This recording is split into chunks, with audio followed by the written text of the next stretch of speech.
Hey everyone! In this video, I'm going to show you a step-by-step tutorial on how to record the purchase of a motor vehicle. Recording the purchase of a motor vehicle in Xero is more than just entering a bill. It's an accounting decision that affects your assets, taxes, depreciation, and financial reports. A lot of people incorrectly record vehicles as normal expenses, which can seriously distort the books. A vehicle purchase is usually treated as a fixed asset because it provides long-term value to the business. Start by logging into your company Xero account. Once inside the dashboard, you'll access the accounting structure. Click Accounting. Under Accounting, click Chart of Accounts.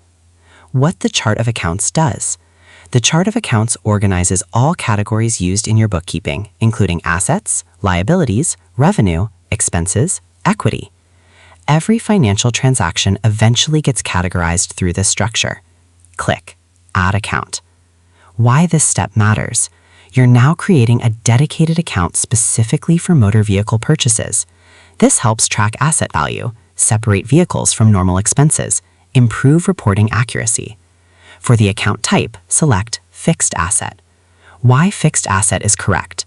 Fixed assets are items the business owns long-term, such as vehicles, buildings, equipment, machinery. Add the account code. This is a numerical identifier used for organization. For the name, enter motor vehicle. Choose the applicable tax type. This depends on your country, VAT/GST rules, whether tax applies to vehicle purchases. Tax treatment for vehicles can get complicated, especially with business use percentages and deductions. Click Save. Now that the asset account exists, you can record the actual purchase transaction. At the top of Xero, click Plus button. From the drop-down, click Bill. What a bill represents. A bill records money your business owes to a supplier or vendor.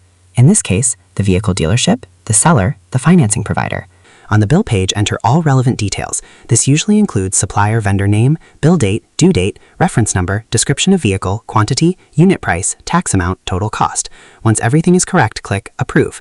What happens after approval? Xero now records the liability or payment, adds the vehicle to your books as an asset, updates financial reports. To summarize, recording the purchase of a motor vehicle in Xero begins like creating a fixed asset account through the Chart of Accounts section.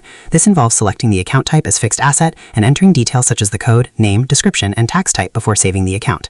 After that, the actual purchase is recorded by creating a bill through the plus button, entering all vehicle purchase details, assigning the transaction to the motor vehicle account, and approving the bill. This process ensures the vehicle is properly recorded as a long-term business asset rather than a normal operating expense. And that's how to record the purchase of a motor vehicle in Xero. This is one of those accounting areas where classification matters a lot. Getting it right now makes reporting, taxes, and depreciation much cleaner later. So that's how you do it. I hope you guys like this video. Subscribe for more, like for more, and share for more. I hope to see you again. Goodbye.